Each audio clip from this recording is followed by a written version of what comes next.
En esta presentación, realizada el 18 de octubre de 2013 en el Instituto Cervantes de Bruselas, presenté cómo integrar la innovación tecnológica en el aula universitaria de ELE. Bien, entonces lo primero es ¿qué es innovar?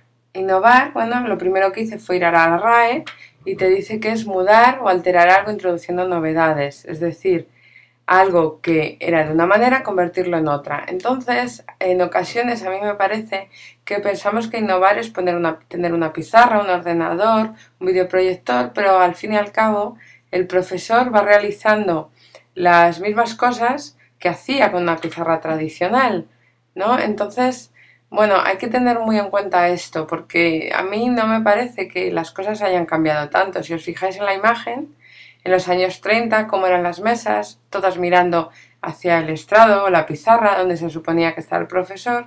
En los años 90 es más o menos igual, quizá un poco peor porque las mesas son individuales. Bien, y me he dado cuenta que hay muchos centros que gastan mucho dinero en poner buenas infraestructuras digitales, informatizadas, con computadores, pero si os dais cuenta en la imagen, es igual que antes, todas miran hacia la pizarra donde se supone que está el profesor, con la diferencia de que ahora el profesor no ve las caras de sus estudiantes. Entonces, bueno, el creer que Internet es ya innovación de por sí no es cierto.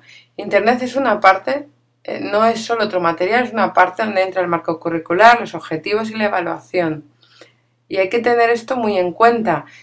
Todo lo que hagamos, toda la innovación educativa tiene que estar contemplada en estos aspectos.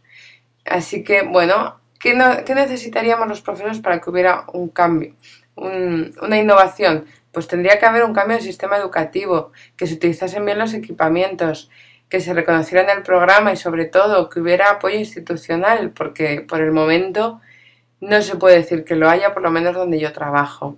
Entonces, hay nuevos enfoques pedagógicos que necesitaríamos, nuevos entornos, y habría que fomentar el aprendizaje colaborativo. Por ejemplo, en la imagen veis que hay ordenadores, pero la distribución de las mesas es diferente. Entonces, bueno, ¿para qué podemos usar las tecnologías? O la innovación tecnológica o la innovación educativa. O sea, estamos de acuerdo todos en que, bueno, está ahí, hay que utilizarla, pero ¿para qué usarlas? En primer lugar, también hay que decir que, sobre todo, por el momento, para reforzar los enfoques de enseñanza y transmisión tradicional.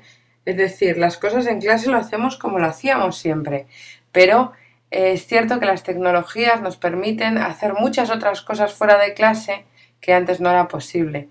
Otra razón por la cual usarlo, las tecnologías, es que ya no se produce lo de que el profesor es quien lo sabe todo y los estudiantes son los que vienen a recibir la información. No, gracias a la tecnología desaparece la asimetría, desaparecen las organizaciones sociales que tenemos los estudiantes.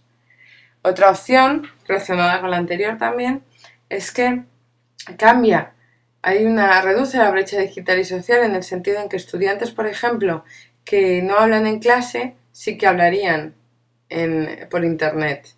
Es útil, va más allá del aula, como os decía. Pueden relacionarse, pueden compartir archivos, compartir conocimiento, pueden colaborar en trabajos y proyectos juntos y pueden interactuar. Y todo eso sin la necesidad de estar de forma presencial. Y una de las últimas razones es que ellos están conectados en el mundo real todo el rato, para todo. Entonces, ¿por qué no utilizar esas redes de conocimiento, ese conocimiento anterior, para enriquecer la inteligencia colectiva? Y lo que ya saben. Otro aspecto que vamos a tratar son los desafíos a los que debemos enfrentarnos cuando queremos usar TIC, tecnologías, en el aula o en el programa. Así que bueno, hay bastantes. En primer lugar, pues los centros educativos y las universidades suelen ser reticentes. En el programa curricular no se observa la tecnología. Y por otro lado, los profesores y los estudiantes muchas veces se quejan. Los profesores no entienden por qué tienen que desaparecer la zona de confort y los estudiantes muchas veces, aunque ellos están acostumbrados, tampoco lo comprenden. Entonces, como decíamos, hay mucha resistencia tanto de los profesores como de los estudiantes. Si algo funciona, si algo funciona como las clases tradicionales, ¿por qué vamos a cambiarlo? Y los estudiantes, pues muchas veces, en muchas ocasiones, no consideran que haya que hacer ningún esfuerzo fuera de clase para trabajar. Ellos ya usan la tecnología para su tiempo libre. ¿Por qué tienen que usarla después para aprender? Entonces, bueno, esto sería un aspecto que habría que tratar con los estudiantes y con los profesores.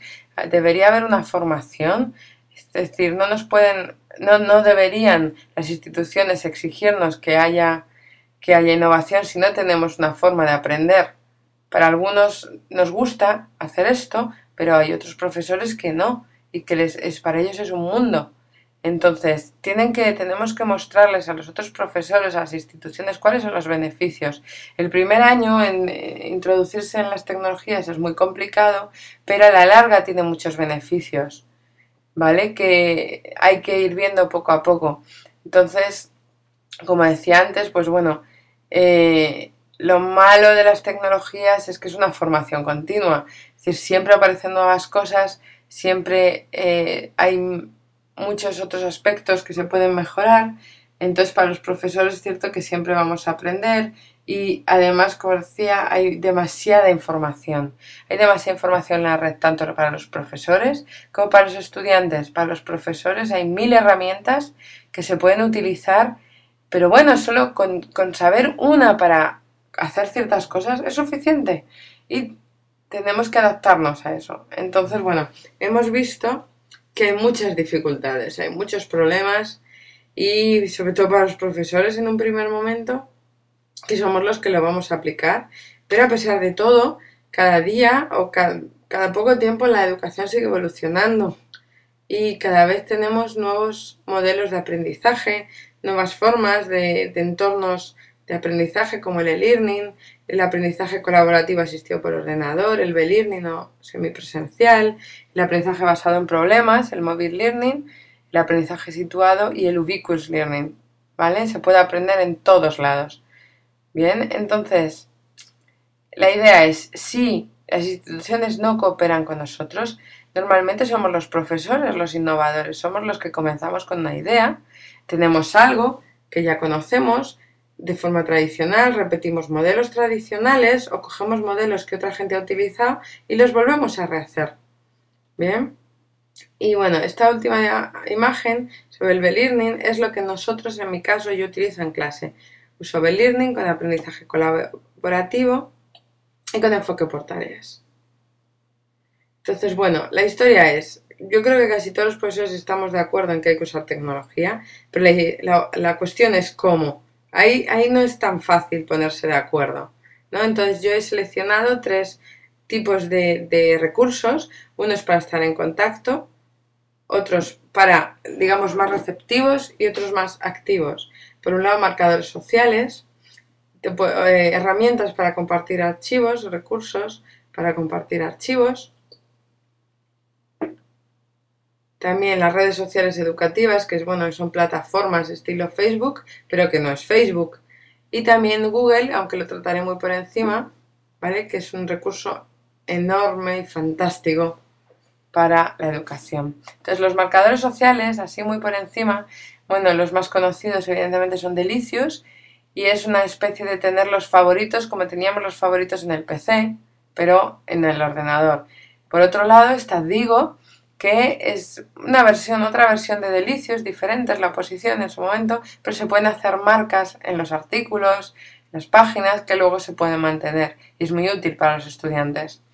Otra opción más moderna es Peartree, que es más o menos lo mismo, pero te guarda, digamos, los favoritos por campos de interés. Entonces te hace unas especies de mapas conceptuales por tus intereses. Entonces, bueno, está muy bien porque todas estas 3 herramientas se pueden compartir. Para compartir archivos, hay muchísimas herramientas, Dropcanvas, Evernote y Dropbox, que son las que yo utilizo, Dropleer o SkyDrive, pero bueno, yo en mi caso soy una fan incondicional de Dropbox y Evernote. Dropbox, como veis aquí en la imagen, tenéis que registraros, y lo fantástico de esta herramienta es que podéis crear en vuestro ordenador una carpeta, como las otras carpetas de escritorio, mis documentos, etcétera, donde metéis los documentos, o bien utilizarlo en internet. Como veis aquí en la imagen, podéis compartir los archivos con otros profesores o con otros estudiantes y está todo en la nube. Evernote funciona más o menos igual, pero es sobre todo para notas, ¿vale? Lo que pasa es que podéis meter notas de todo tipo. Funciona pues por medio de libretas. Tú creas tus libretas según los temas principales que tú más utilizas y después, bueno, aquí tenéis las mías y después lo que tenéis son notas y en las notas se ponen etiquetas para que luego sea fácil buscarlas. Entonces, otra opción, otra cosa buena que tiene, veis aquí tenéis una nota, es que podéis tener una aplicación en vuestro escritorio, en vuestro iPhone o en vuestro smartphone y en vuestra tablet. Y siempre está online, podéis conseguir la información en todos lados.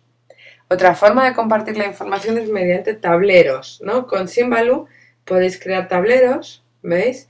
Donde pones los links o los favoritos de cosas que te interesan. En mi caso, por ejemplo, esta que os pongo de ejemplo es muy útil porque hay los periódicos de España y de América Latina para que los estudiantes no siempre busquen artículos del país o del mundo en España, que es lo que por lo menos hacen los míos. Por otro lado, no sin entrar mucho, hay las redes sociales, ¿vale? Podemos usar las redes sociales en clase, podemos usar Facebook, evidentemente, también, bueno, con otras cosas se puede utilizar Twitter, pero bueno, aquí os pongo las que están hechas para eso. Modo, Schoology, Nin, Gnos, Edu 2.0, hay muchas, casi todas tienen lo mismo en la infografía que veis aquí, podéis ver cuáles son las ventajas y cuáles son los inconvenientes. La que más me gusta es Edmodo. Este año he comenzado a utilizar Schoology, que tiene 1000 cosas más que Edmodo que se pueden utilizar, pero que por el momento me está pareciendo menos organizada, se puede decir. Aunque es cierto que te deja mucha más creación y muchos más cambios. Puedes cambiar las notas, los baremos, porque es el sistema americano sobre 100, puedes ponerlo sobre 20 como en Francia o sobre 10 como en España, puedes crear quiz, te permiten 1000 opciones que tenéis en la imagen. Y bueno, y Google, no voy a entrar mucho porque todo el mundo lo conoce, suelo decir que bueno, estas son una ligera idea de lo que podéis utilizar para las clases, pero hay muchísimas más cosas.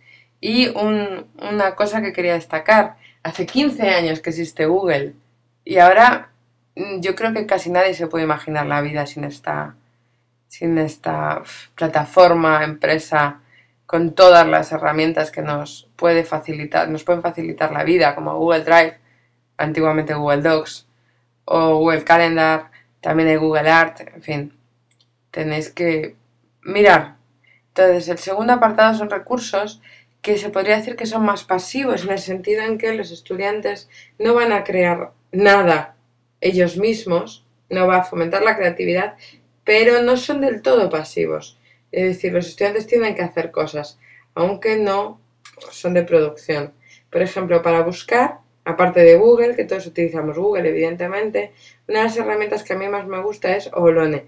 Olone es un buscador, una especie de diccionario o buscador visual. Como ves, lo que hace, tú pones un término y lo que te busca es todas las páginas, de manera que los estudiantes puedan ver si se trata de vídeos o de audios o de páginas web. Instagrok es otra herramienta para buscar, que todavía está en fase beta, pero que lo que hace es que tú pones un término y te hace una especie de mapa donde puedes ver cuáles son las páginas que son de vídeo, de lo que tú has buscado, imágenes. Como veis en la columna de la izquierda tenéis las claves, tenéis los vídeos, tenéis las imágenes con ese término, un glosario y además, si los estudiantes se inscriben pueden hacer sus notas, ¿veis? Como veis, una especie de diario con sus búsquedas. Otras herramientas o recursos que me gustan, que son para interaccionar, son Blend Space, que antes se conocía como Canvas, donde sirve un poco para que el profesor haga sus lecciones que los estudiantes van a trabajar en casa, o bien para que los estudiantes pongan sus trabajos todos juntos como una forma de organizar y colaborar. Por ejemplo, esta es una lección que hice yo sobre el cambio climático, que nosotros trabajamos en clase, pero también se trabajaba en casa. Podéis meter PDFs, podéis hacer quiz, podéis meter vídeos de YouTube, o otros links o incluso actividades de EducaPlay, por ejemplo. Es decir, os permite una amplia mayoría, como veis en la columna de la derecha. Esta otra es una publicidad. Los estudiantes tenían que hacer una publicidad gráfica por medio de infografías y después usamos esta herramienta para simplemente tener todas juntas. Bien, para tener todas las herramientas y que todos los estudiantes pudiesen ver lo que habían hecho los demás compañeros. Entonces, esto sería ya la actividad, cómo la verían los estudiantes. ¿Veis? Tienes preguntas que se pueden hacer de forma escrita o de forma oral y ellos pueden responder de forma escrita o de forma oral. Puedes meter vídeos también, casos que va pasando de una actividad a otra y se pueden trabajar todas las competencias lingüísticas, desde el punto en que ellos también pueden grabarse. Entonces, otras herramientas para la comprensión o para poder aprender a escuchar son Bubblir, que es bastante interactiva, no interactiva, sino dinámica. ¿Vale? Es una especie, no estaba hecho para la educación, una especie de trivial de comprensión, ¿veis? Entonces, ¿cómo funciona? Tenéis que poner un título a lo que queréis construir y luego tenéis que buscar un vídeo en YouTube. Bien, a la izquierda tenéis una lista de los vídeos que se pueden hacer, tenéis que seleccionar uno y os lo pone, y como veis a la derecha tenéis que ir haciendo cuestiones y contestándolas y añadiéndolas hasta que le dais a terminado.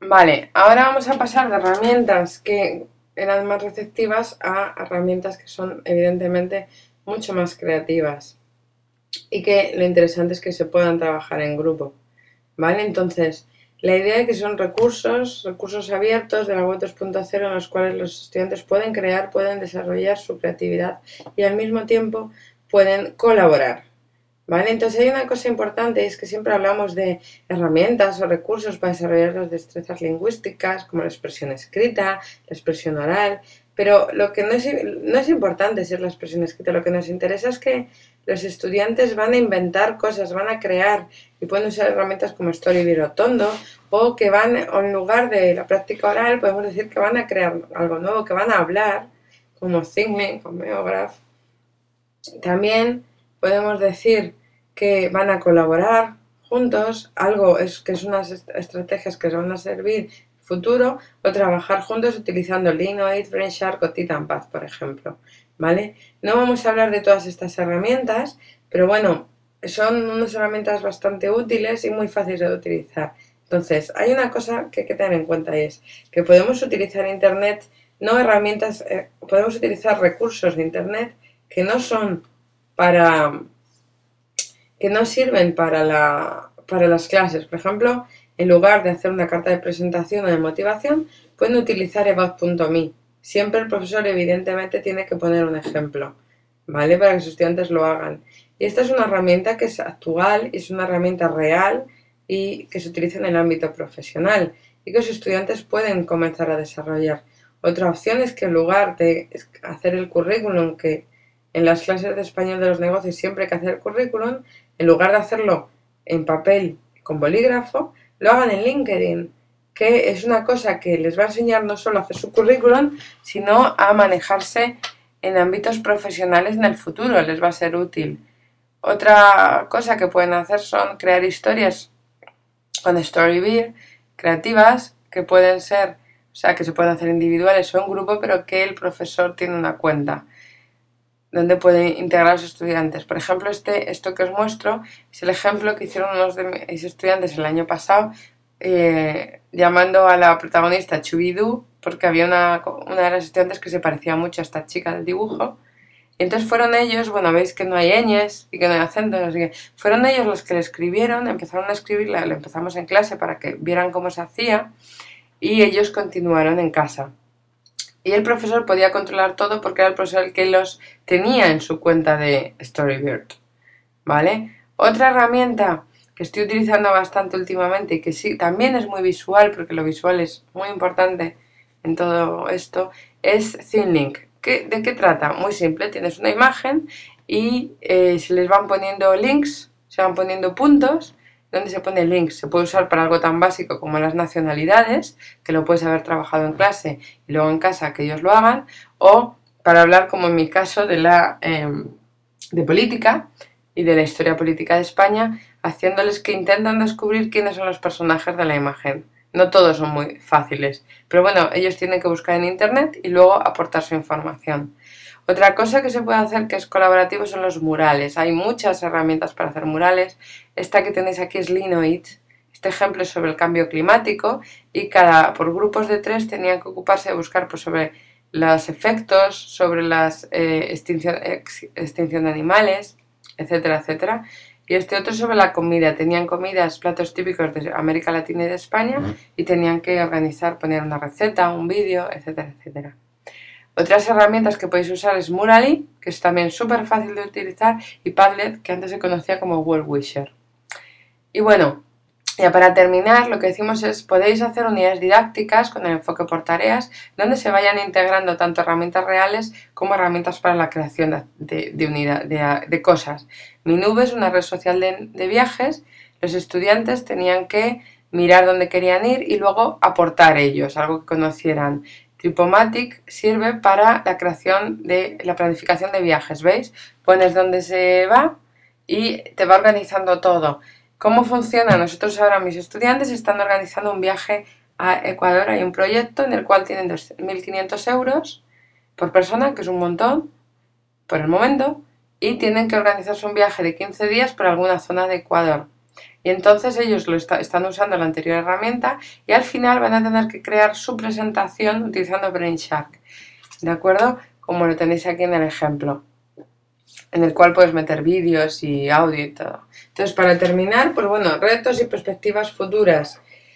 Hay muchísimas cosas que se pueden hacer en el futuro y va a ser, yo creo que nos va a impresionar, la educación va a cambiar muchísimo, habrá una evolución en el sistema escolar, los contenidos abiertos serán la norma más que la excepción, se dará más importancia al aprendizaje informal y habrá cambios en los programas curriculares. Y lo importante es, va a haber más oportunidades de aprender ya y con los MOOCs y todo ya hay más oportunidades. Y además con las nuevas tecnologías, cuando vi esta noticia, se van a conseguir grandes cosas como esto, como que las pantallas táctiles permitan sentir cómo son los objetos.